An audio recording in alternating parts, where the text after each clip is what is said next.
बिस्मिल्लाहिर्रहमानिर्रहीम, अस्सलाम वालेकुम। मैं हूं जावेद इकबाल और मेरे साथ हैं फौजिया यज़दानी। हम दोनों की तरफ से आपको वोट पाकिस्तान के एक और प्रोग्राम में खुश आमदेद। आज हम चूँकि जैसे गुज़िश्ता रोज़ भी हम सिंध के हवाले से बात कर रहे थे, तो सिंध में आने वाले जो कौमी असम्बली के हल्के हैं, सूबाई असम्बली के हल्के हैं, उस हवाले से हम बात करेंगे।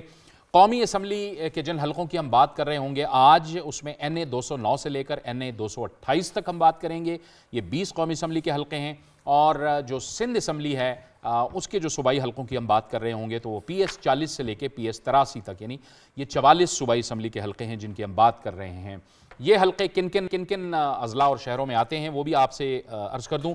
सांगड़, मीरपुर खास, उमरकोट, थरपारकर, मटियारी, टंडो अलायार, हैदराबाद, टंडो मोहम्मद खान, बदीन, सजावल, ठट्टा, जामशोरो और दादू के इलाके शामिल हैं। यहाँ पर अगर हम परसेंटेज की बात करें तो सांगड़ में मेल 53.55%, फीमेल 46.45%, मीरपुर खास 53.34% और 46.66%, उमरकोट 52.77% और ख़वातीन 47.23%, थरपारकर 54.23% और ख़वातीन 45.77%, मटियारी 52.96% और ख़वातीन 47.04%, टंडो अलायार 53.12% और 46.88%, हैदराबाद 54.09% और 45.91%, टंडो मोहम्मद खान 53.64%, 46.36%, बदीन 53.71%, 46.29%, सजावल की बात करें तो 54.93% और 45.07%, ठट्टा 54.82%, मर्द वोटर्स ख़वातीन 45.18%, जामशोरो 54.26% और ख़वातीन 45.74% और दादू 53.81% और ख़वातीन वोटर 46.19%। अगर 2018 के इलेक्शंस की बात करें तो कौमी असम्बली में भी पाकिस्तान पीपल्स पार्टी ने लीड किया था। 17 कौमी असम्बली की नशिस्तें पाकिस्तान पीपल्स पार्टी ने जीती थी, 2 MQM ने, 1 GDA और 1 आज़ाद। और सूबाई असम्बली में भी यही सूरत हाल रही थी, क्योंकि सूबाई असम्बली में सिंध में पीपल्स पार्टी ने इतनी नशिस्तें ली थी कि उन्होंने कंफर्टेबली हुकूमत बना ली थी। 38 पाकिस्तान पीपल्स पार्टी ने हासिल की थी। बिल्कुल जनाब, और इसमें आपके फिगर्स में ऐड करें तो जैसे हम आपको बताते हैं 18 से 35 साल की उम्र के जो नौजवान वोटर हैं वो करीबन 39% हैं, 39% हैं, जिसमें से 18% ख़वातीन हैं।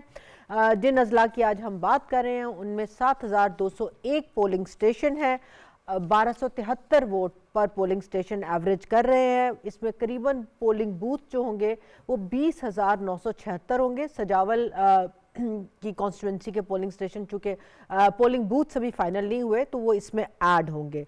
इसके साथ जिन पर हम बात करना चाह रहे हैं इलेक्शन कमीशन की तरफ से जो अपडेट्स हैं वो ये हैं कि 16 जनवरी से जो बैलेट पेपर्स की छपाई का काम शुरू हुआ था वो 2 फरवरी को पूरा हो जाएगा। जैसे जैसे बैलेट छप रहा है उसकी डिस्ट्रिक्ट एडमिनिस्ट्रेशन और RO के ज़रिए RO ऑफिस में तरसील का काम शुरू हो गया है।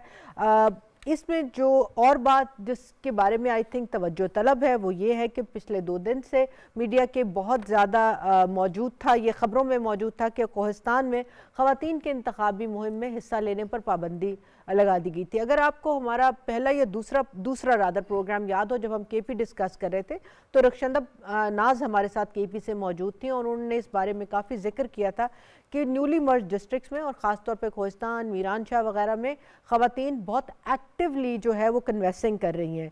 तो यहाँ पर जो ख़बरें आई उसके मुताबिक ये था कि कोहिस्तान के इलाके कुमिला में करीबन 400 के करीब उलमाए कराम जमा हुए और उन्होंने 6 नुकाती एक ऐलान किया जिस पर 18 उलमाए कराम, मैं उनको नोटेबल्स कहूँगी उलमाए कराम की बजाय, उनके नाम और दस्तखत मौजूद थे। और चूँकि यहाँ KP में 3 ख़वातीन सूबा खैबर पख्तूनख्वा की सूबाई असम्बली से इलेक्शन लड़ रही हैं बड़ी पार्टीज़ की तरफ से, तो उन्होंने कहा कि ख़वातीन का कन्वेंसिंग के लिए वो वोटर्स के घर जाना जो है ये मुनासिब नहीं है। और कुछ ख़वातीन शायद कुरान पाक साथ लेकर जा रही थी, तो उन्होंने कहा कुरान पाक पर ऐसे हल्फ लेना भी मुनासिब नहीं है। तो ये एक एग्रीमेंट आया कि ये ख़वातीन इंतखाबी मुहिम में हिस्सा ना ले। वेट हमने इसलिए किया कि हम इलेक्शन कमीशन की तरफ से प्रेस रिलीज का इंतज़ार कर रहे थे जो कल आई, और उन्होंने कहा कि आरओ से, वहाँ से रिटर्निंग ऑफिसर से जो रिपोर्ट मंगवाई गई तो उन्होंने कहा कि नहीं ऐसा कुछ नहीं है, मगर हमने प्रिंट मीडिया, सोशल मीडिया और इलेक्ट्रॉनिक मीडिया पे देखा कि वो दस्तखत किया हुआ कागज़ फिर रहा था। बहरहाल इलेक्शन कमीशन ने आरओ को हिदायत जारी की कि वो सख्त इकदाम ले, और दूसरा ये कि उन्होंने दोबारा बावर कराया कि इलेक्शन एक्ट के आर्टिकल 9 के मुताबिक 10% से अगर कम ख़वातीन की पोलिंग होगी या वोट कास्ट होगा तो उस हल्के का इलेक्शन नल एंड वॉइड, काला दम करार दे दिया जाएगा। ठीक है, ये बड़ी आपने अहम इन्फॉर्मेशन दी। और अब हम अपने पैनलिस्ट का तारुफ आपसे करवा दें। हमें ज्वाइन कर रहे हैं सीनियर तजिया आप ताहिर नईम मलिक। ताहिर नईम मलिक साहब, आपको खुशामदीद कहते हैं। हमें ज्वाइन कर रहे हैं जुल्फ़िकार गुरमानी साहब, सीनियर सहाफ़ी। गुरमानी साहब, आपका बहुत शुक्रिया, आप हमारे साथ शामिल हैं। आमिर गौरी साहब, सीनियर तजियाकार, हमें ज्वाइन कर रहे हैं। आमिर गौरी साहब, आपका भी बहुत बहुत शुक्रिया। और शाकिर सोलंगी हमें ज्वाइन कर रहे हैं, सिंध की सियासत पर गहरी नज़र रखते हैं। शाकिर सोलंगी साहब, आपको भी बहुत खुशामदीद कहते हैं। जुल्फ़िकार गुरबानी साहब, आपसे ही गुफ्तगू का आज हम आगाज़ करेंगे, फिर मलिक साहब की तरफ जाएंगे। ये जिन हलकों की हमने बात की, गुज़श्ता रोज़ भी हम बात कर रहे थे कि पाकिस्तान पीपल्स पार्टी ही हमें यहाँ नज़र आ रही है। ये जो जिन हलकों की आज हम बात कर रहे हैं, मजमूई तासुर तो यहाँ से भी जो नताइज हैं उसे देखने के बाद यही उभर रहा है कि अभी भी यहाँ पे कुछ चैलेंज हो रहा है, लेकिन अगर गुज़श्ता इंतखाबात देखें तो पीपल्स पार्टी ही यहाँ पे नज़र आई है। जी, तो कल हमने लाड़काना तक हम बात को ले गए थे, लेकिन लाड़काना से आप कराची की तरफ जाएंगे तो दादू जो है ना वो पहला शहर आएगा। तो दादू को अगर देखें तो अभी भी मैं देख रहा था कि यहाँ पे लियाकत जतोई को आप देखेंगे, वो साबिक सीएम सिंध भी रहे हैं और फिर वो पीटीआई में चले गए और पीटीआई के बाद अब वो जीडीए के अंदर हैं। तो लियाकत जतोई साहब का मुकाबला जो है वहाँ पे इरफान लगारी और उसके बाद रफ़ीक अमन जमाली साहब जो हैं उनका मुकाबला जो है करीम अली जतोई साहब के साथ। तो ये जतोई बरादरान जो हैं उनका मुकाबला पीपल्स पार्टी के साथ हो रहा है। और ये वो इलाका है दादू कि अगर आप पीपल्स पार्टी को याद करेंगे तो आपको दादू को याद करना पड़ेगा, एमआरडी को याद करना पड़ेगा कि सबसे बड़ी तहरीक अगर एमआरडी के अंदर अगर जिक्र आता है तो वो दादू का आता है। तो इस हवाले से ये शहर पीपल्स पार्टी के हवाले से, लेकिन लियाकत जतोई साहब भी यहाँ से सीएम हुए थे और जब परवेज़ मुशर्रफ साहब का दौर था तब भी ये एक्टिव थे और फिर पीटीआई और अब जीडीए के अंदर। तो यहाँ से अगर आप आगे ले जाएंगे तो आप बदीन में जाएंगे, तो यहाँ से अगर ये बदीन की तरफ आएंगे तो बदीन का कल भी हमने थोड़ा सा जिक्र किया था कि डॉक्टर जुल्फ़िकार मिर्ज़ा साहब, डॉक्टर फाहमीदा मिर्ज़ा साहब, तो ये मिर्ज़ा साहिबा, तो ये जो मिर्ज़ा फैमिली जो है ये बुनियादी तौर पे पीपल्स पार्टी के अंदर थी और बाद में सबको पता है कि ये आसिफ जरदारी साहब और डॉक्टर जुल्फ़िकार मिर्ज़ा साहब जो हैं वो उनकी अपनी दोस्ती अलग हो गई। तो ये अब वहाँ पे मुकाबला तो है, लेकिन बदीन के अंदर जो मुझे चीज़ नज़र आ रही है वो ये है कि बदीन के अंदर पीपल्स पार्टी ने चांडियो साहब को टिकट दी है वहाँ पे, तो ये डॉक्टर जुल्फ़िकार मिर्ज़ा, डॉक्टर फाहमीदा मिर्ज़ा साहिबा वाला इशू तो है ही है, लेकिन वहाँ पे उनके जो पहले कैंडिडेट थे कमाल खान चांग साहब थे, वो वहाँ पे नाजिम भी हुआ करते थे। अभी वो पीपल्स पार्टी से इख्तलाफ किया कि टिकट के इशू पे, तो वो अलग से आज़ाद हैसियत में कमाल खान चांग वो, तो यहाँ पर पीपल्स पार्टी का वैसे ही मिर्ज़ा फैमिली के साथ मुकाबला होता है। ये उनके बेटे जी हैं। जी जी, तो वो वहाँ पे अगर कमाल खान चांग जो है वो इंडिपेंडेंट हो जाते हैं तो वहाँ पे असल में मुकाबला पीपल्स पार्टी का पीपल्स पार्टी से भी हो रहा है इंडिपेंडेंट के तौर पे। तो वहाँ पे ये फ़ायदा जो है वो जुल्फ़िकार मिर्ज़ा साहब की फैमिली को हो सकता है। एक तो ये चीज़ है, लेकिन ये जो मटियारी के अंदर जो सूरत हाल है ना, मटियारी के अंदर बशीर मेमन साहब मुस्लिम लीग नून को अभी ज्वाइन किया है, तो वो पार्टी क़यादत तो इख्तलाफ आ गए। वो ज़ुबैर साहब जो है उन्होंने क्वेश्चन किया कि ये भी अभी बशीर मेमन साहब आए और आपने पार्टी क़यादत चेंज करती, तो बहरहाल ये उनकी पार्टी का मामला है। लेकिन ये मटियारी के अंदर बुनियादी तौर पर मखदूम ख़ानदान यानी कि मखदूम अमीन फ़हीम साहब वो क्लेम करते हैं, जो कि हकीकत भी है, कि पार्टी का बुनियादी जो है वो वहाँ पे उनके मतलब उनके ख़ानदान ने लाहौर में जाके रखा था, लेकिन बुनियाद इन्होंने डाली थी मखदूम ख़ानदान ने। तो मखदूम जो हैं वहाँ पे इलेक्शन लड़ रहे हैं, तो मुझे बशीर मेमन साहब ने भी मेहनत की होगी, वो तो जब रिज़ल्ट आएगा, लेकिन ये बुनियादी तौर पे वो इलाके हैं जहाँ पे पीपल्स पार्टी ने एमआरडी में मतलब ज़बरदस्त जनरल ज़िया के ख़िलाफ़ तहरीक चलाई थी और उसके बाद वहाँ पे क़यादत ने वहाँ पे बुनियाद रखे थे और मखदूम ख़ानदान का भी वहाँ से शिकस्त उनको नहीं। वोट बैंक वहाँ पे नून लीग का है कहीं के, एक तो बशीर मेमन नए भी हैं, फिर वोट बैंक, और फिर दूसरा ज़ाहिर है मखदूम साहिबान का वो एक बड़ा मजबूत गढ़ रहा है। जी जी, ये भी तो बड़ा मैटर करता है। सर ये क्योंकि गौसली शाह साहब को कल हमने डिस्कस किया खैरपुर में, और हमने अभी भी यहाँ पे नाम मौजूद है, ये राहिला मक्सी साहिबा का नाम है, तो ये लोग, लेकिन क्योंकि हम इस वक्त ये हाला और मटियारी और दादू के अंदर आते हैं, ये जो 2-3 राहिला अजला मक्सी का आपने जिक्र किया। राहिला मक्सी जो थी वो पिछली बार तो मुस्लिम लीग नून से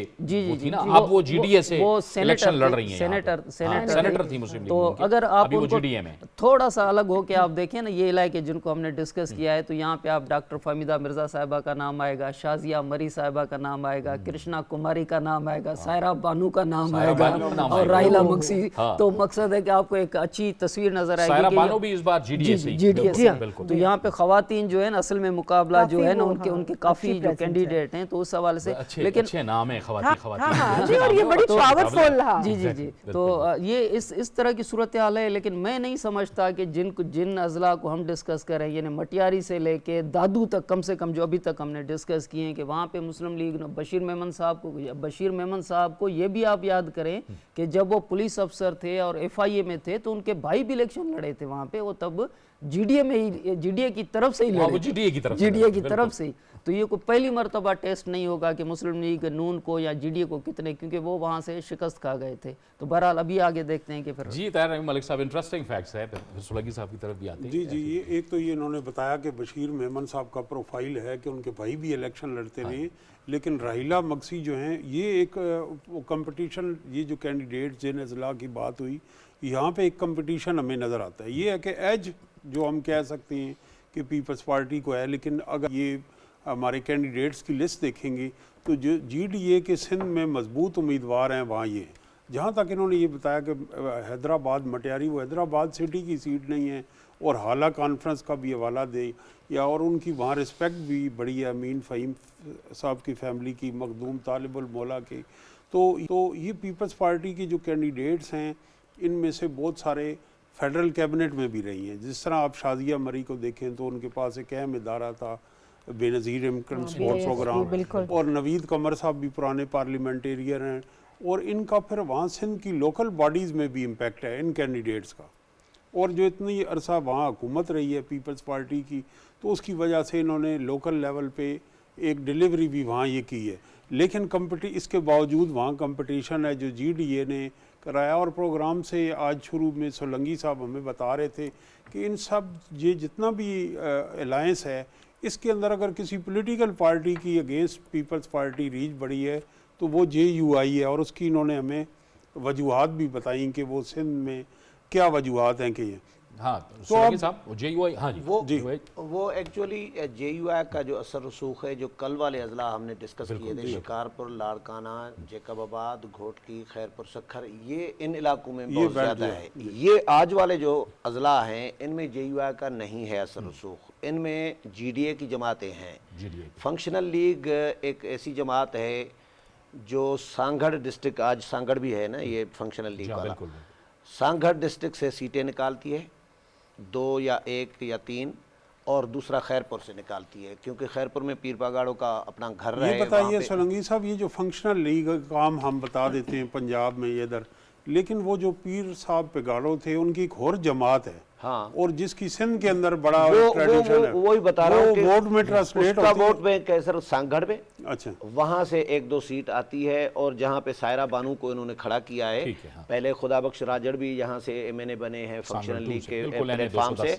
तो ये फंक्शनल लीग की नशस्तें हैं। और यहाँ वोट बैंक भी आपको वोट बैंक भी फंक्शनल लीग का है। JUI का इन इलाकों में वोट बैंक बहुत कम है। और कल वाले जो अजला थे सिंध के, जो जिसको अब आप शुमाली अजला कहें सिंध के, उनमें JUI का असर रसूख है। और दूसरा बशीर मेमन की मैं बात करूं, बशीर मेमन ने जब पिछली दफ़ा भाई को खड़ा किया था तो उसने अच्छे खासे वोट लिए थे। बशीर मेमन ने अपने हलके की हद तक बहुत अच्छा वर्क किया है। जब DG FIA थे या IG पंजाब कश्मीर थे, IG पुलिस, तो उस वक़्त भी पिछले इलेक्शन से भी पहले, क्योंकि उनका क्लेश रहा है जरदारी साहब के साथ, सच्ची बात है। तो उन्होंने एक नून लीग में जाके पनाह ली थी। जरदारी साहब ने उनको इख्तलाफात की वजह से सिंध में कहीं पोस्टिंग उनकी होती नहीं थी, 6 महीने पोस्टिंग होती थी, फिर 2 पे बैठे होते थे, तो नून लीग ने उन पर हाथ रखा, फिर उनको भी ज़ाहिर है नौकरी तो करनी थी। तो बशीर मेमन गया है जरदारी साहब की वजह से। वैसे बशीर मेमन बीबी के साथ रहे हैं, पुलिस अफसर रहे हैं, प्रोटोकॉल में रहे वैसे हैं, ये कि और हैं भी पीपले जियालजैन के, लेकिन वो उन्होंने, सच्ची बात है कि जरदारी साहब के मुकाबले में कोई तो किसी के सहारा चाहिए ना, कोई पार्टी चाहिए उनको, सियासत में तो जाना था, तो वो इस चक्कर में गए हैं। और वैसे ये नहीं, सोलंकी ठीक, आप साहब ठीक ये- कह रहे मेरे हैं, दोस्त देखिए, हैं, मेरे दोस्त हैं भाइयों की तरह बशीर मेमन। मैं ये कहता हूँ कि ये रवायत हमारे यहाँ रही है। यहाँ राव रशीद साहब थे IG 70s में, वो सियासत में आए, रहमान मलिक आए, राना मकबूल आए। हाँ। तो ये कोई नई एक चीज नहीं, बहुत सारे बिल्कुल। जब आप रिटायर हो जाते हैं मैं तो आप ऐड करते करना चाह रही हूँ सुरंग साहब, क्या ये, और बाद में तारिक साहब आप भी इसमें शामिल हुइएगा, बाकी सारे भी, ये मकामी हुकूमतों का ना होना क्या PPP को ज़्यादा पॉलिटिकल लैंडस्केप में जगह देता है? क्योंकि जैसे गुरमानी साहब ने भी बात की ना, जो कल भी बात की थी कि जो हार रहे और जीतने वाले में फर्क इतना ज्यादा नहीं है, कोई इतना नहीं है कि एक करोड़ बड़ा मार्जिन नहीं, हाँ बिल्कुल, लाख वोट है और दूसरा 4000 पे है, वो 10 एक के गेड़े में है। बिल्कुल मकान जो लोकल गवर्नमेंट्स है ना, ये निज़ाम होना चाहिए यहाँ से ही। जिस तरह वो स्टूडेंट्स यूनियन हुआ करती थी तालीमी इदारों में, वो ख़त्म कर दी गई, बैन कर दी गई, तो वो वहाँ से फिर वो सियासतदान नहीं निकल पा रहे थे। तो इसी तरह ये लोकल गवर्नमेंट से जब निचली सतह से एक काउंसलर मुंतखब होगा, फिर चेयरमैन बनेगा, फिर जाके तो तहसील नाजिम बनेगा, कोई ज़िला नाजिम बनेगा, कोई इस तरह बंदा की लर्निंग होती है, तो ये होना चाहिए। ये तो पीपल्स पार्टी पता नहीं क्यों इसमें इंटरेस्टेड नहीं है, शायद वो ऊपर सतह पे बंदर बांट वाला सिस्टम चलाना चाह रही वो खैर होगी। तहफुजात होते हैं ये उनको, हम जो हम गौरी बात साहब उठाते हैं। इस- गौरी साहब इस पे आप जरा बताइएगा, comment गौरी साहब कीजिए। आप फरमाइएगा, ये हमें नजर आ रहे हैं बड़ी शख्सियात हैं, ये जो जिन हलकों की हम बात कर रहे हैं इसमें बड़े बड़े नाम हैं, शाजिया मरी, पीर आफ्ताब शाह जिलानी, इसमें नवीद कमर साहब भी नज़र आ रहे हैं, फिर GDA में भी काफ़ी शख्सियात हमें नज़र आ रही हैं, Heavyweights हैं। हाँ हैवी वेट्स हैं। लेकिन पिछला मुकाबला तो हमारे सामने आ गया कि उसके नताइज क्या थे।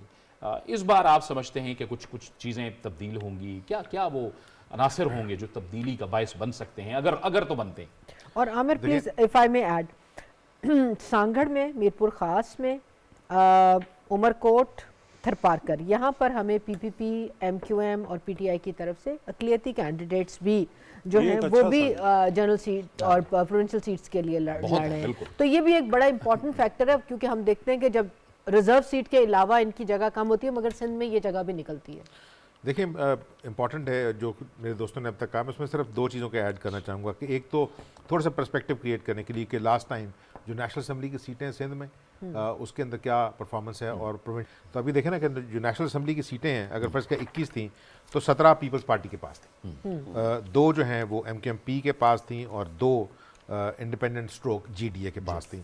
प्रोविंशियल के अंदर जो इसी तरह की सिचुएशन है कि अगर 46 सीट्स थी तो 38 पीपल्स पार्टी के पास है, 5 GDA के पास थी, MQM के पास 3 थी। अब सवाल ये है कि इस दफ़ा अगर आप देखें ना, ये जो आप हैवी वेट्स की बात करते हैं ना, अगर पीपल्स पार्टी जो है वो हैवीएस्ट वेट वाली पार्टी है तो उसमें डेफिनेटली बहुत सारे लोग उनके वो हैवी वेट्स होंगे, इसलिए कि they have played at provincial level and national level, ठीक है ना।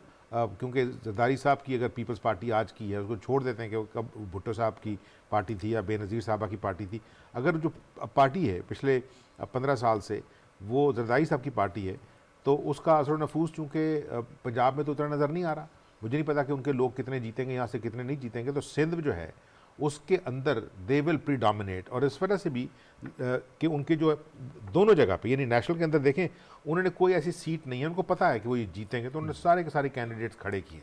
जो 20 सीटें हैं 20 में, मुकाबले के अंदर सिर्फ 20 सीटों में एक पार्टी जो है उसने कैंडिडेट फील्ड किए हैं, वो PTI है।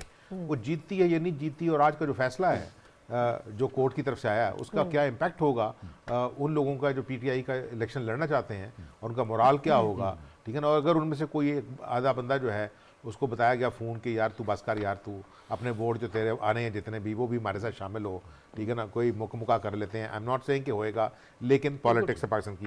तो इस अगर देखें ना आप कि जो नेशनल लेवल के ऊपर नून जो है उसने क्या मुकाबला करना था, सिर्फ 7 कॉन्स्टिट्यूंसीज में 20 में से बंदे फील्ड कर रही है, तो 7 में से कुछ जीतेगा? आई डोंट थिंक सो, पहले कभी नहीं जीता। जो MQM है वो 12 सीटों में बंदे खड़े कर रही है, TLP जो है वो 15 में मुकाबले पे है, और खातून को भी यहाँ भी उन्होंने एक खातून को भी उन्होंने इस्तीफा दिया है। ये हर जगह नजर आ रहा है। ये एक बड़ा जमात बल्कि interesting है। ये एक डाटा ये भी है कि टी के बाकी मेन स्ट्रीम पार्टी से सबसे ज्यादा कैंडिडेट्स हैं। अगर आप कंबाइन कर लें रिलीजियस वोट को कि अगर यहाँ पे TLP भी है और JI भी है और JUIP भी है, ठीक है ना, और अगर वो फर्ज किया 8 सीटों में JUI खड़ी कर रही है और 17 सीटों में जमात इस्लामी, JUIF। तो ये प्ले करेगा, ये नहीं करेगा। ब्रेक की उसी तरफ तरह भी हमें प्रोविंशियल जाना में होगा, ब्रेक की बिल्कुल तरफ, क्विकली हाँ जी। जो प्रोविंस में देखे ना, ऑल 44 सीट्स पीपल्स पार्टी के कैंडिडेट्स हैं वहाँ पे, किसी और पार्टी के पास इतनी 44 नहीं है। कैंडिडेट्स हाँ, नहीं नहीं है। है। PTI करीब 3 आती है 39 सीट के साथ, वहाँ पे भी 7 हैं, यानी प्रोविंशियल में भी 7 हैं नून के, ठीक है ना। और लोग जो सबसे बंदे ज़्यादा खड़े किए हैं वो GDA ने खड़े किए हैं 31, तो इसका मतलब है कि बाकी भी इसी तरह एक 34 29 वो मुकाबला करने के लिए कितना वोट तोड़ेंगे ये, जिस तरह शाकिर बाज कहते हैं कि अगर फ़र्ज़ किया, देखें कुछ ना कुछ तो तोड़ेंगे ना, लेकिन मेरा अपने ख्याल में उसका असर जो है वो पीपल्स पार्टी पे नहीं पड़ने लगा, इंटीरियर सिंध के वो अंदर। किसी और जमात में enough। पड़ सकता है। पीपल्स ठीक पार्टी है। में आप जो हाँ, कहना चाह रहे हैं, मुकाबला ठीक तो दिल है। नात हमें माने ब्रेक की में तरफ खूब जाना किया। है, लेकिन इस जो हम गुफ्तगू कर रहे थे इसमें हम जब बात कर रहे थे कि बहुत सी जो जमातें हैं जिसमें पीपल्स पार्टी भी है, बाकी भी जमातें हैं, उन्होंने जो है अपने माइनॉरिटीज़ के जो लोग हैं उनको भी टिकट्स दिए हैं जो जनरल नशिस्तों पे इलेक्शन लड़ रहे हैं। तो उमरकोट की बड़ी एक इंटरेस्टिंग आपको बात बताएं कि वहाँ पे असल में माइनॉरिटी ही अक्सरियत है, यानी बिल्कुल, अक़लियत ही हाँ। वहाँ पे अक्सरियत है। तो ब्रेक पर जाने से पहले हम आपको उमरकोट के हवाले से ये खुसूसी पैकेज दिखा रहे हैं, और ये बैनुल मज़ाहिब हम आहंगी का एक बेहतरीन सबूत है जो हमें सिंध में भी नज़र आता है। तो आप रिपोर्ट देखिए और उसके बाद एक ब्रेक। उमरकोट की वाहिद कौमी असम्बली की सीट जिसका हल्का NA 213 है, इसमें मजमूई तौर पर 11 लाख के करीब आबादी है और वोटर रजिस्टर की तादाद 5,89,350 है, जिसमें 52% अक़लियतों का वोट है। अक़लियतों को कौन से उम्मीदवार आने वाली इलेक्शन में चाहिए, किस हवाले से उनको तहफ़्फ़ुज़ दे सकते हैं, उनके हुकूक की निगरानी कर सकते हैं, बात करेंगे। कि जो इलेक्शन 8 फरवरी को होने जा रहे हैं, तो इलाके का जो MNA का या MPA का जो भी कैंडिडेट हो, उसका सबसे पहला तो वो पढ़ा लिखा होना चाहिए, आवाम के मसाइल से बखूबी वाकिफ़ होना चाहिए। पहले नंबर में तो हमारे लिए पानी तो चाहिए, वो देना चाहिए। हम बिल्कुल इसमें परेशान है, बिल्कुल परेशान है। पानी का मसाइल हल करेंगे, बिजली का मसाइल हल करेंगे, रोज़गार का मसाइल हल करेंगे और तालीम का मसाइल हल करेंगे, सेहत का मसाइल हल करेंगे। हम यही उम्मीद रख के वोट देते हैं, वो हमारी उम्मीद पे इंशाल्लाह वो पूरा उतरेंगे। वोट हम देंगे एजुकेशन की बुनियाद पे, वोट हम देंगे सेहत की बुनियाद पे, और जो पार्टी हमें फैसिलिटी मुहैया करेगी, एजुकेशन है, सेहत है और जो भी हमारे बुनियादी हक है, हम उसको वोट देंगे। पाकिस्तान से हम भी इतनी मोहब्बत करते हैं जितनी कि आप करते हैं। हम उस पार्टी को चुनेंगे जो पाकिस्तान के अच्छे के लिए सोचेगा और ईमानदारी से जो भी काम करेगा, हम उस पार्टी के साथ हैं। हम इस मुल्क में बसने वाले अक़लियत वाले उसी को वोट कास्ट करेंगे जो इस मुल्क की सालमियत के लिए, बका के लिए, तरक्की के लिए काम करेगा। NA 213 में मजमूई तौर पर 17 उम्मीदवार मौजूद हैं और इस हल्के में 52% अक़लियत का वोट है। देखना यह है कि 8 फरवरी 2024 में जीत का सेहरा किसके सर सकता है।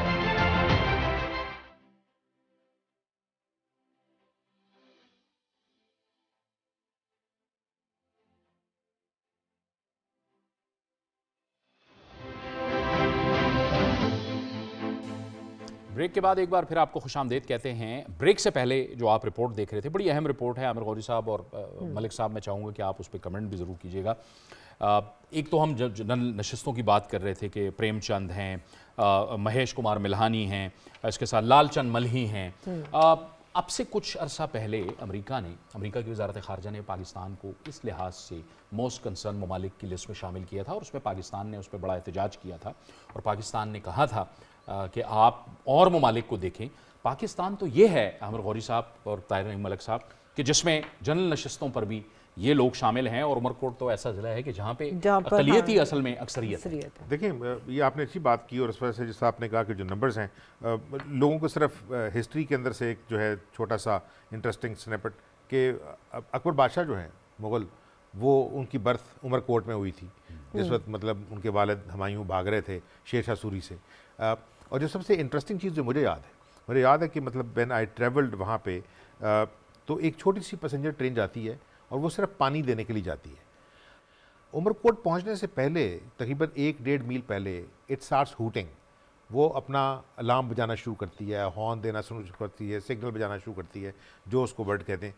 तो इंसान तो अपने घड़े वगैरह बर्तन लेके आते हैं, लेकिन फौजिया वो सीन देखने वाला, आई विश के कोई जाके उसको रिकॉर्ड करे कि गायें और बकरियां और ऊंट, उनको ये पता है कि ये ट्रेन पानी लेके आ रही है, और जो पानी गिरता है तो वो जो गिर रहा होता है ना, वो वहाँ से पानी पीते हैं। It is an amazing scene, I wish कि उसको हम रिकॉर्ड करें। जहाँ तक आपने बात की, ये जो आप बड़ा इंपॉर्टेंट इशू है, लेकिन पिछली दफ़ा आप देखें ना कि जितनी सीटें थी यहाँ से, वो जीती तो पीपल्स पार्टी ने सी थी, लेकिन कैंडिडेट्स जो हैं MQM ने और PTI ने इस दफ़ा भी खड़े किए हैं। बड़ा हौसला है, जैसे आपने कहा मूलचंद साहब का नाम लिया, लालचंद, लेखराज मल्ली हैं, ठीक है ना, तो उसी तरह यहाँ पे फिर प्रेमचंद हैं, लालचंद मल्ली दोबारा से भी हैं, नेशनल के ऊपर भी। सवाल ये है कि अगर जीतेगी पीपल्स पार्टी, ठीक है ना, तो इसका मतलब है कि जो वहाँ पे हिंदू कम्युनिटी है उसका भी ट्रस्ट उस पार्टी में है, चूँकि वो पार्टी हुकूमत बनाती है। तो बजाय इसके कि हम एक हिंदू जो है अपनी कम्युनिटी का, अपनी बरादरी का, ये सारे लोगों को सीखने के लिए ज़रूरत है कि हम उसकी सपोर्ट करें। अगर उनको पता होगा कि हमने काम करना है और जिस पार्टी के कैंडिडेट को हम सपोर्ट कर रहे हैं उसी को हम अकाउंटेबल समझेंगे, उसी जाकर दरख्वास्त करेंगे कि जनाब, जिस तरह आपने बातें सुनी है ना यहाँ पे, वो मांग क्या रहे हैं, वो सवाए हेल्थ के और ये तो एक जनरल चीज़ है जिन लोगों से हमने बात की है। अगर फ़र्ज़ किया उनके बैकड्रॉप के अंदर आप जो गलियाँ देखें, मतलब मुझे शर्म आती है, ठीक है ना, जो हाल है दुकानों का, जहाँ जो गुर्बत नज़र आती है लोगों पे। और फिर एक मैंने आपके पिछले प्रोग्राम में भी कहा था कि खुशी नज़र नहीं आती, ठीक है ना, पाकिस्तानियों के चेहरे पे, वो कहीं पे भी रहते हो। तो मेरा अपना ख्याल है कि इस दफ़ा जो भी जहाँ से जीतेगा, चूँकि पीपल्स पार्टी के कंधों पे बेपनाह बोझ है। अगर वो अपने लीडर को पेश कर रहे हैं कि कल वज़ीर आज़म बनेगा, और वो सिर्फ ये चीज़ ज़रूरी नहीं है कि वो पेशावर में जाके जलसा कर ले, लाहौर में जाके जलसा कर ले। मुझे उनका जो प्रोग्राम है वो कंटेंडेड लगता है कि अगर जिस तरह जो वो कहते हैं ना, मांग तो लेवल प्लेइंग फील्ड रहे थे, लेकिन जो नंबर गेम्स हैं उसके तहत तो उनको बहरहाल जो है बेपनाह मेहनत करनी पड़ेगी। और वो करनी किस तरह पड़ेगी कि वो पंजाब के अंदर भी जीतें, वो बलूचिस्तान में भी जीतें, वो KP में जीतें और सिंध पूरे का पूरा जीतें, तो फिर भी उनको बहुत बड़ी अपोजिशन का मुकाबला करना पड़ेगा। तो क्या वो अपोजिशन इतनी स्ट्रॉन्ग और एक कमज़ोर हुकूमत पाकिस्तान के लिए बेहतर ये नहीं है, ये तो वक्त ही बताएगा। लेकिन जो आपने इशारा किया ना, उसमें मेरा ख्याल है कि ये चीज़ कि यहाँ पे जो नॉन मुस्लिम्स हैं वो भी पाकिस्तानी हैं, अक़लियत हैं, लेकिन वो उसी के साथ जाएंगी जिनको आपको पता है कि जीतेंगे। ये फिर वही बात तार साहब, चूँकि आपकी नज़र बहुत गहरी है हलकों पर और कॉन्स्टिट्यूंसी बेस्ड पॉलिटिक्स पे, तो फिर बात तो वही होगी कि जो भी मार्जिनलाइज ग्रुप हो वो या अदरवाइज हो, वो पावर सेंटर के साथ ग्रेविटेट करता है, चाहे वो IPP हो पंजाब में या यहाँ पर अक़लियती अक्सरियत हो। पहली बात तो ये कि जब पार्टीशन हो गई तो बाकी जो सूबे थे वहाँ से माइग्रेशन हुई माइनॉरिटीज़, तो सिंध को हमें क्रेडिट देना पड़ेगा कि वहाँ साइजेबल नंबर कुछ डिस्ट्रिक्ट में था, वो ड्रॉप नहीं हुआ। अमेजिंग एस्पेक्ट ये भी शो करता है कि उनके जो कम्युनल रिलेशनशिप हैं वो मिसाली, वो एक सियासी तौर पे भी वो। अब इसको ट्रांसलेट, यहाँ से एक पार्लियामेंटेरियन रहे हैं राणा चंद्र सिंह सिंध से, और बड़ा नाम है, और उनके बेटे आगे राणा उमेर सिंह, और फिर यहाँ अभी देखेंगे पीपल्स पार्टी ने सेनेटर कृष्णा कुमारी को वहाँ से टिकट दिया, और एक बुनेर से भी डॉक्टर सवेरा प्रकाश लड़ रही हैं। हाँ। तो यहाँ से बड़ा मुस्बत है कि जो पार्टीज़ हैं पीपल्स पार्टी के अगेंस्ट, उन्होंने माइनॉरिटीज़ को दिए, उनका वोट बैंक यहाँ बहरहाल increase. Ramesh Kumar Malani peoples party का 3-4 दफा मुंतखब हुआ है, रमेश कुमार और इनका रहा है, और फिर वो स्विच करके इधर गए। और दूसरी यहाँ अरबाब फैमिली है। अब आप ये देखें कि यहाँ से एक वक्त था कि जब शौकत अजीज़ साहब सेनेटर थे और उनके लिए रिक्वायरमेंट थी प्राइम मिनिस्टर बनने के लिए, तो वो थर पारकर से तो उन्होंने गरीब तरीन, तो होना तो ये चाहिए था कि वो प्राइम मिनिस्टर हैं, अरबाब रहीम चीफ मिनिस्टर है। एक कोई ऐसा हलका है पाकिस्तान का जिसका MPA चीफ मिनिस्टर हो और जिसका MNA प्राइम मिनिस्टर हो, तो फिर तो तरक्की का रुख मोड़ देना चाहिए। वो दरिया और ख़जाने खारिज, लेकिन हम उसको मीडिया में डिस्कस ही नहीं करते, इग्नोर हुआ। लेकिन अब 2007-8 के बाद क्या चेंज हुई, अब अगर किसी इलाके के इशूज़ हैं, पसमानदगी है, तो मीडिया उसे इग्नोर भी करे, तो सोशल मीडिया के ऊपर एक चीज़ वायरल, तो आपकी गवर्नेंस पे और स्टेट पे और पॉलिटिकल एलीट्स पे प्रेशर आता है।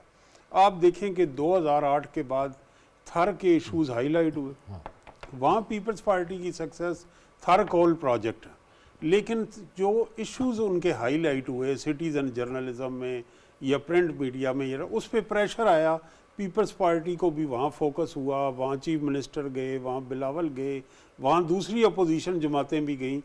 तो ये एक मैं पॉजिटिव साइन देख रहा हूँ कि एक ऐसी जगह जो आपके मेन स्ट्रीम में नहीं है। थर आज हर बंदा थर को जानता है, लोग पहले आज से 10-20 साल पहले नहीं जानते, तो वो थर फोकस में है। अब एक प्रेशर है, कोई भी गवर्नमेंट हो, पीपल्स पार्टी या नो पीपल्स पार्टी, होगा कि मेरे लिए बेंच मार्क है कि मैंने थर में काम करना डिलीवर, ये मैं इसको पॉजिटिव साइन समझ। ये आप दुरुस्त कह रहे हैं, और मेरे ख्याल में मसाइल भी हैं बड़े। एक जुमला, जी जी, थरकोल की बात की तो थरकोल में वहाँ पीपल्स पार्टी ने फीमेल ट्रक ड्राइवर्स को हाँ जी, हाँ, वो पाकिस्तान इसके बारे में बताइए। ट्रक भी बहुत हैवी ट्रक होता है और हमने खुद देखा उनको जाके वहाँ पे। मैं कह रहा हूँ कि देखें वो जो कंपनी वहाँ कर रही है उसकी प्रोजेक्शन नहीं कर रहे, लेकिन उसने उस इलाके की एक्टिविटी को एक इंटरनेशनल स्टोरी बनाया। लास्ट लाइन मैं इसमें ऐड करना चाहता हूँ कि इस वक्त हमें देखें पाकिस्तान के लिए ये अपॉर्चुनिटी है कि थर को ऑन करें।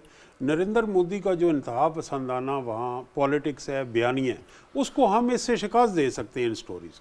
बिल्कुल ठीक है, आप जो मस्बत चीज़ें हैं वो भी सामने आनी चाहिए। हम तो मसाइल की बात करते हैं, लेकिन ज़ाहिर है क्या करें कि अवाम की अगर हम बात करते हैं तो वो फिर ज़ाहिर है उनके मसाइल तो होते हैं, और वो मसाइल का हल जो है अपने मुंतखब नुमाइंदों से उनकी तवक्कुआत होती हैं।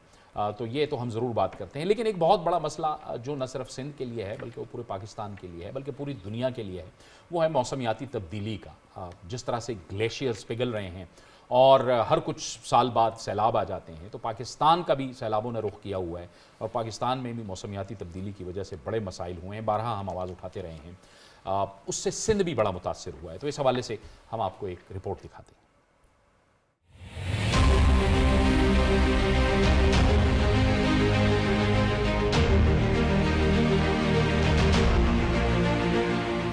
कभी बेवक्त बारिशें तो कभी खुश्क साली। मौसमियाती तब्दीलियों से निपटना सिर्फ पाकिस्तान के लिए नहीं बल्कि पूरी दुनिया के लिए एक चैलेंज बन चुका है। ताहम पाकिस्तान का शुमार उन ममालिक में होता है जहां मौसमियाती तब्दीलियों ने तबाहकुन असरात मुरतब कर रखे हैं। पाकिस्तान में ज़ल्ज़ले, सैलाब और हीट वेव मामूल बन चुका है। 2022 में सैलाब से मजमूई तौर पर 3 करोड़ 30 लाख लोग मुतासिर हुए। 84 अजला को आफत ज़दा करार दिया गया।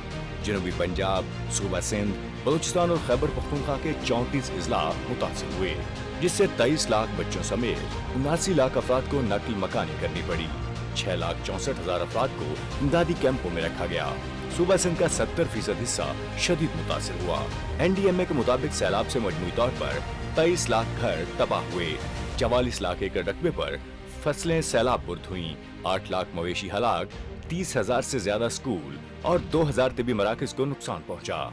जबकि गुज़श्ता 2 दहाइयों में आने वाले 3 बड़े सैलाब पाकिस्तान की मईशत के लिए तबाहकुन थे, जिसमें तकरीबन पाकिस्तान को $200 अरब से ज्यादा नुकसान उठाना पड़ा। पाकिस्तान में सिर्फ 4% से भी कम रकबे पर इस वक्त जंगलात मौजूद हैं, जबकि आलमी मैर के मुताबिक कुल रकबे के 25% हिस्से पर जंगलात होना लाजमी है। International commission on large dams के मुताबिक पाकिस्तान में 1000 से ज्यादा आबी ज़खायर मौजूद हैं और 183 छोटे बड़े डैम्स हैं। माहिरीन कहते हैं कि अगर जंगलात में इजाफा और पानी के ज़खायर बढ़ाए जाएं, तो सैलाब जैसी तबाहकारियों को कम से कम किया जा सकता है। दूसरी जानिब मौसमियाती तब्दीलियों के असरात को कम करने के लिए ग्रीन हाउस गैसेज के अखराज को कम करने के साथ साथ जंगलात के रकबे को भी बढ़ाना होगा। आलमी सतह पर मौसमियाती तग़य्युरात को तीसरी आलमी जंग से भी बड़ा खतरा करार दिया जा रहा है। क्या पाकिस्तान इस जंग के लिए तैयार है? ये एक सवाल है। ये असद मेहदी की रिपोर्ट आपने देखी। आमिर साहब, ये पाकिस्तान इसके लिए तैयार है? ये मसाइल तो है ना, जल्दी से आप कमेंट देखिए। कर दीजिए। इस दफ़ा सैलाब आया ना, उसके अंदर हमारे पास एक तो हमें पता लग गया कि इस तरह के सैलाब दोबारा आ सकते हैं जिस तरह मौसम बदल रहे हैं। दूसरी अपॉर्चुनिटी ये है कि मतलब क्या हमने इससे कुछ सीखा है या नहीं सीखा। ये इम्पोर्टेंट 2 चीज़ें। एक तो बेपनाह बड़ी अपॉर्चुनिटी है इस पानी को जो है कंजर्व करने की, ठीक है ना। और बाज़ इलाकों में जहाँ डैम छोटे छोटे बन सकते हैं, ज़रूरी नहीं है कि केंजर और मंशरी जो है लेक हो, लेक्स क्रिएट भी की जा सकती हैं। वो इलाका जिसके अंदर फसल नहीं होती, उसके अंदर अगर पानी खड़ा हुआ है, अगर फ़र्ज़ किया हम जो आर्टिफिशियल डिचेस बनाए हैं बड़ी जो लेक के साइज़ की हों, मैं बता रहा हूँ आपको, पानी जो है ना वो जब खड़ा हो जाएगा वो उस पूरे इलाके का, अगर वो इवन थर जैसा इलाका भी हो, बारिशें तो होती हैं, वो उसका पूरे का पूरा जो है ना जोग्राफी उसको चेंज करेगा, उसकी मतलब मौसम को चेंज कर देगा। और हमने बाज़ रिपोर्ट्स देखी हैं, वो इस रिपोर्ट में तो नहीं दिखाई हमने, लेकिन जहाँ पे बाकायदा उस इलाके के अंदर जो घास है जिस तरह उगी है, जिस तरह पौधे उगने शुरू हैं और जिस तरह माइग्रेटरी बर्ड्स ने उतरना शुरू किया, वन। दूसरी चीज़ इस इलेक्शन के अंदर हमने देखा कि फ्रांस की हुकूमत ने जो मशीन्स दी हैं यहाँ पे, वो सारी जगह पे तो इस्तेमाल नहीं हुई। हमें चाहिए था कि उससे सबक सीखें। वो मशीन करती क्या है, इट्स अ ड्रिल। आप उसको जो है वो ड्रिल करते हैं पानी को, और वो विद इन लिटिल टाइम वो पानी जहाँ ज़मीन के नीचे है वो वहाँ तक उसका सुराख कर देती है। तो पानी जो है वो बाकायदा सक करना शुरू होता है। एक तो उससे वाटर लेवल जो है वो बढ़ेगा, तो पानी जो ऊपर से आया हुआ है आप उसको ज़मीन के नीचे पहुँचा दें, बजाय इसके कि वो सूख के दोबारा उड़ जाए। तो अगर जो मॉडर्न टेक्नोलॉजीज़ हैं उनका जो एक दफ़ा आपने देख लिया है उसको इस्तेमाल किया जा सकता है। एंड देन जो चीज़ आ रही है ना कि आफत आई है, आफत के अंदर अपॉर्चुनिटी भी है। सिर्फ देखना ये है कि जो लोकल गवर्नमेंट्स हैं वो उसको जो है वो उस तरह संभाल भी सकती हैं या नहीं सकती। गुरबानी साहब, ये मकामी सिंध में भी तो, हुकूमत। हाँ सिंध में भी तो कुछ इकदामात हुए थे, वो LBOD और वो, और वहाँ पे ये LBOD पुश्ते तो बहुत तोड़ने का, contested ये भी है। बड़े मसाइल थे। ये जो अभी पिछले डिजास्टर था जो उसी के बारे के हवाले से जरा ऐड करें। जी जी, लेकिन देखें वो सिंध हुकूमत तो ऑन द रिकॉर्ड है ना कि उन्होंने जो खुद एक तस्वुर किया था कि वे मौसमियाती ये बारिशों के तो दिन होते ही है ना, लेकिन उन्होंने जो खुद एक तस्वुर किया था कि शायद इतना सैलाब आएगा, जो तैयारी थी वो उससे भी दुगने से दुगना हो गया था। तो उनके कंट्रोल में 700% ज्यादा था, वो तो उनके ये कंट्रोल में शायद नहीं था, इसीलिए तो वो आलमी सतह पे गए। लेकिन जो इस सैलाब के बीच में जो चीज़ें रह गई ना, जैसे थर प्रोजेक्ट, बाकी पैकेज वगैरह, वो तो अब ऐसे लगता है जैसे सानवी हैसियत है। और पार्टी की भी पोजीशन होगी, सिंध हुकूमत की भी होगी, हमारी भी, वफाक की भी, कि वो जो सैलाब से मुतासर लोग हैं उनको किस तरह दोबारा बहाल किया जाए। ये सबसे बड़ा, अभी भी आप जाएंगे तो वहाँ पे कैंप्स में हैं लोग हैं, और इस हवाले से मुराद अली शाह साहब कई मरतबा प्रेस कॉन्फ्रेंस भी कर चुके हैं। लेकिन थोड़ा समय पीछे अगर जैसे अमर गोरी साहब ने वो बात की ना मुगल फैमिली का और उस हुकूमत का किया, तो मुझे याद आया कि अब उमरकोट के अंदर ये हम उमर मारूई के किस्से भी सुनते हैं, ससी पुन्नू, और ये दास्तानें भी होती हैं। तो अभी भी आप जाएंगे सिंध के अंदर, सैलाब भी सूरत हाल के बावजूद सिंध के अपने लोग जो सयाहत करते हैं वो थरी जाते हैं, वो कारून झर जाते हैं। और इसीलिए वो कारून झर पे लड़ाई चल रही है कि अगर आपने ये सारा हटा दिया, ये पहाड़ वगैरह, तो फिर हम कहाँ जाएंगे। तो ये एक सूरत हाल ऐसी नहीं है। जब टीवी चैनल, ये सोशल मीडिया, इवन अखबारात भी नहीं होते थे, तब भी वहाँ पे माई भागी का एक नाम आता था रेडियो पे, और माई भागी। तो ये थर जो है बुनियादी तौर पे कल्चरल, मूसीकी और ये इन चीज़ों के हवाले से। लेकिन इसके अलावा देखें कि थोड़ा पहले अगर 2018 में जाएं तो अपोजिशन थी। जरदारी साहब ने सिंध में अपोजिशन जो है, इवन कौम परस्त भी आप उनमें कह लें, वो पीपुल्स पार्टी में जम कर लिए थे। जैसे ठट्टा को हमने यहाँ डिस्कस इतना नहीं किया, लेकिन शिराजी बरादरान, वो पलीजो फैमिली के सामने इलेक्शन लड़ते थे, वो पीपुल्स पार्टी का हिस्सा हैं इस वक्त। तो शिराजी बरादरान पीपुल्स पार्टी थे, ठीक है। वहाँ से आप आगे आएंगे, अली गौहर महर का जो अभी ज्वाइन किया है, गौस बख्श महर, वो पीपुल्स पार्टी के खिलाफ इलेक्शन लड़ते थे, लेकिन वो पीपुल्स पार्टी को ज्वाइन कर चुके। तो वो जो अपोजिशन थी सिंध के अंदर पीपुल्स पार्टी के सामने, वो पीपल्स पार्टी में चली गई। लेकिन आसिफ जरदारी साहब के आने के बाद जो नई एक अपोजिशन बनी, जिसमें डॉक्टर जुल्फकार मिर्ज़ा साहब, डॉक्टर सफदर अब्बासी, बशीर मेमन साहब का, वो भी पीपल्स पार्टी का ही था, बशीर मेमन। तो एक नई अपोजिशन भी एक सामने आ गई है जिससे, और ये जो नवाब यूसुफ टालपुर और लाल माली साहब का मुकाबला अभी भी, और ये जो जिनका आपने नाम लिया महेश कुमार मालानी, ये महेश कुमार मालानी जो है ये अरबाब गुलाम रहीम से ही इनका मुकाबला है। डॉक्टर अरबाब गुलाम 4 बार रह भी चुके हैं, एमपीए भी रह चुके हैं, एमएनए रहे। तो सिंध के अंदर ये अभी भी आप जाएंगे ना तो आप कहेंगे ना, कहीं पर भी आप अगर जाएंगे तो टर्न आउट सबसे ज्यादा इलेक्शन में कहाँ पे आया, तो आपको यही इलाके नवाब यूसुफ टालपुर और थर के इलाके जो हैं। बिल्कुल सही, जुल्फकार साहब सही कह रहे हैं। मैं एक दो चीज़ें क्लियर कर दूं। ये इन्होंने जिक्र किया सियाहत का। सिंध में दादू में गोरखखेल स्टेशन है, गोरखखेल एक पहाड़ी है, वो मरी से ज़्यादा, कोमरी से ज़्यादा ठंडा इलाका है। कोई तसव्वुर कर सकता है दादू गर्म तरीन इलाका, और उस गर्म तरीन इलाके में ये गोरखखेल, उसकी डेवलपमेंट के लिए पता नहीं कितने अरबों रुपए रिलीज़ हुए, लेकिन वो पैसे भी गए, डेवलपमेंट भी कोई नहीं हुई। वहाँ पे न कोई गेस्ट हाउसेस कोई हैं प्रॉपरली, न अमन अमान के हवाले से इकदाम, न कोई रोड सड़क कोई बेहतर है कि बंदा जाए कहीं कोई सियाहत करे। जब अमन अमान नहीं होगा, बंदा उठाया जाएगा, अगवा कर लिया जाएगा, डकैती डाली जाएगी, उनसे पैसे छीन लिए जाएंगे, तो कौन जाएगा गोरखिल पे? तो ये सिंध गवर्नमेंट की जिम्मेदारी है कि भाई डेवलपमेंट के लिए या सियाहत के लिए सिंध में जो चीज़ें हैं, मकामात हैं, उनको डेवलप करे। एक सवाल आपने भी किया था इनसे बिलावल साहब के हवाले से कि वो कहते हैं कि बुजुर्गों को साइड पे होना चाहिए।